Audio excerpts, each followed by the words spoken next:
नमस्ते दोस्तों, आज मैं आपके साथ एक स्पष्ट रूपरेखा साझा कर रहा हूं, जो आपको यह समझने में मदद करेगी कि बीमा क्षेत्र में नवाचार अपने आप में कितना अनूठा और चुनौतीपूर्ण है और इसे समझदारी से कैसे समझा जा सकता है। नमस्ते दोस्तों, वित्तीय सेवा उद्योग में 2.5 दशक बिताने के बाद मैंने उन संगठनों के लिए काम किया है जो बीमा उद्योग में नवाचार के अग्रणी रहे हैं। मैंने न केवल नवाचार डेमो में भाग लिया है, बल्कि नवाचार लागू करने वाली टीमों का नेतृत्व भी किया है।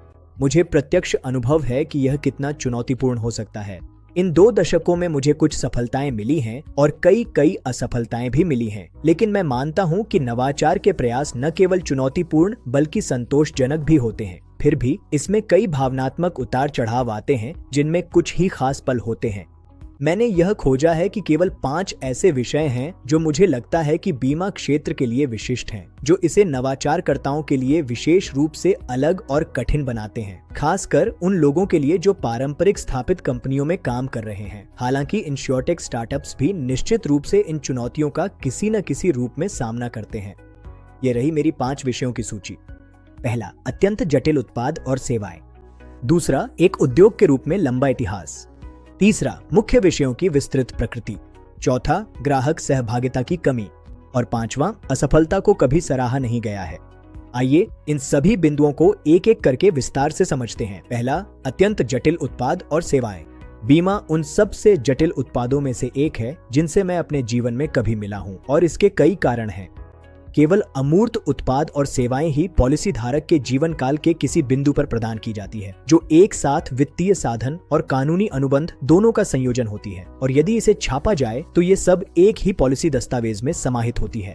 इसमें विनिर्माण जैसी भौतिक अवसंरचना या आपूर्ति श्रृंखलाओं की आवश्यकता नहीं होती, लेकिन इसमें भी समान निर्भरताएं और जटिल प्रक्रियाएं शामिल होती हैं, जैसे कि ऐतिहासिक रूप से बड़े IT हार्डवेयर और डेटा सेंटर्स का प्रबंधन।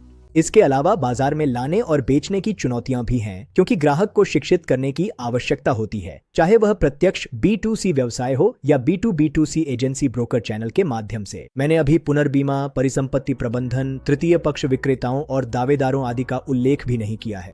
बीमा संचालन को चलाने के लिए सभी प्रक्रियाएं और प्रणालियां समय के साथ विकसित हुई हैं और अक्सर स्पष्ट या प्रत्यक्ष नहीं होती। इतने अधिक जटिल वातावरण में नवाचार करना एक बहुत बड़ी चुनौती है, क्योंकि पहले से कोई मानक या बेंचमार्क मौजूद नहीं है। दूसरा, एक उद्योग के रूप में लंबा इतिहास। पुरानी स्थापित बीमा उद्योग उत्पाद और बाजार की जटिलता के साथ जुड़ी हुई है।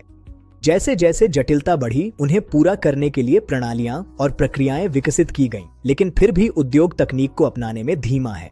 वास्तव में इसका उल्टा ही सच है। उन दशकों में कोई भी यह अनुमान नहीं लगा सकता था कि तकनीक समय के साथ कैसे विकसित होगी, लेकिन इसने ऐसी निर्भरताएं पैदा कर दी जो तब तक बनी रहती हैं जब तक तकनीक को अपडेट या बदल नहीं दिया जाता। ये कोई छोटी उपलब्धि नहीं है। यहाँ तक कि इंश्योरटेक स्टार्टअप्स भी तकनीकी आयन के अधीन हैं और उन्होंने नए प्लेटफॉर्मों पर स्थानांतरित किया है। तीसरा, मुख्य क्षेत्रों की विस्तृत प्रकृति। चूंकि बीमा व्यवसाय जटिल है और लंबे समय से चला आ रहा है, इसलिए बीमा कंपनी बनाने वाले आवश्यक क्षेत्र और भी अधिक विशिष्ट हो गए हैं। उत्पाद लाइनों, भौगोलिक क्षेत्रों और व्यक्तिगत या व्यावसायिक बाजारों के बीच स्थानांतरित होना भी कठिन है। इसके अलावा claim adjuster, underwriter, actuary, agent, broker आदि की अपनी अपनी ट्रेनिंग होती है और वे लगातार सीखते रहते हैं। इनमें से प्रत्येक क्षेत्र में विशेषज्ञ बनने में कई वर्षों का अनुभव लगता है और किसी अन्य क्षेत्र में जाना चुनौतीपूर्ण होता है। यह विशेषज्ञता एक संकीर्ण दृष्टिकोण पैदा करती है, जिससे तकनीकी या सामाजिक बदलावों में व्यापक संभावनाएं देखना मुश्किल हो जाता है। बड़ी संस्थाओं के भीतर नवाचार प्रयास आमतौर पर आसपास की संभावनाओं पर केंद्रित होते हैं और प्रकृति में विघटनकारी बड़े बदलावों पर कम ध्यान देते हैं। चौथा, ग्राहक सहभागिता की कमी।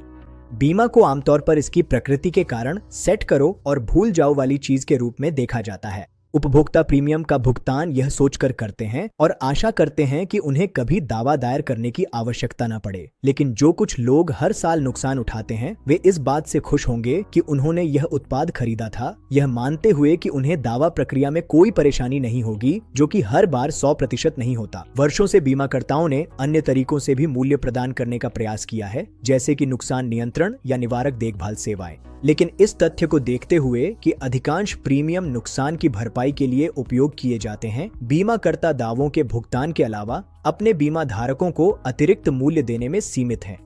नतीजतन जब उपभोक्ता महत्वपूर्ण प्रीमियम का भुगतान करता है और बदले में कोई ठोस लाभ नहीं प्राप्त करता, तो वह बीमा कंपनी के साथ उतना जुड़ा हुआ महसूस नहीं करता जितना कि अन्य उपभोक्ता उन्मुख उत्पादों और सेवाओं के साथ करता है। ग्राहक सहभागिता की यह कमी सीधे तौर पर सार्थक ग्राहक प्रतिक्रिया की कमी का कारण बनती है, जो अन्य उद्योगों में नवाचार प्रयासों को आगे बढ़ाती है। 5वां, असफलता को कभी सराहा नहीं गया है।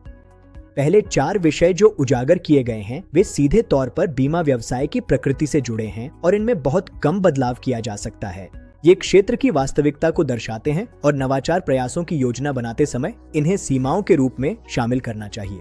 यह कारक यानी असफलता को कमजोरी का संकेत मानना और उसका सम्मान न करना स्थायी रूप से जड़ नहीं है, बल्कि यह एक ऐसी मानसिकता को दर्शाता है जो दुर्भाग्यवश पारंपरिक बीमा कंपनियों में बहुत आम है। वास्तव में यह एक विडंबना है कि एक ऐसा व्यवसाय जो जोखिम में विशेषज्ञता रखता है, वह वास्तव में काफी जोखिम से बचने वाला है। यह मानसिकता इतनी व्यापक क्यों है?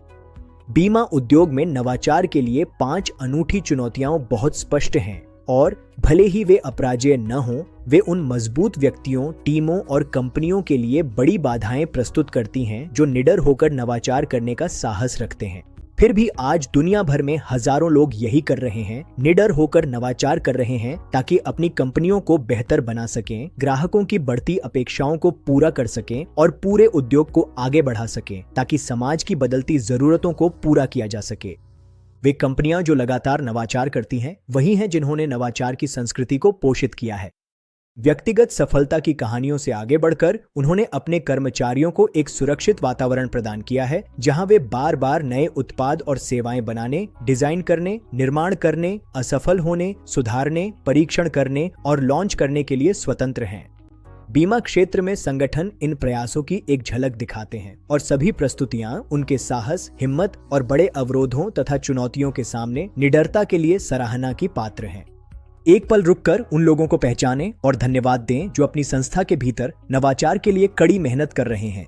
उनके प्रयासों का जश्न मनाया जाना चाहिए। अंत तक देखने के लिए धन्यवाद। मेरा उद्देश्य इसे आपके लिए सरल बनाना था। अगर यह मददगार रहा हो तो इसे किसी ऐसे व्यक्ति तक पहुंचाए जिसे इसकी जरूरत हो सकती है।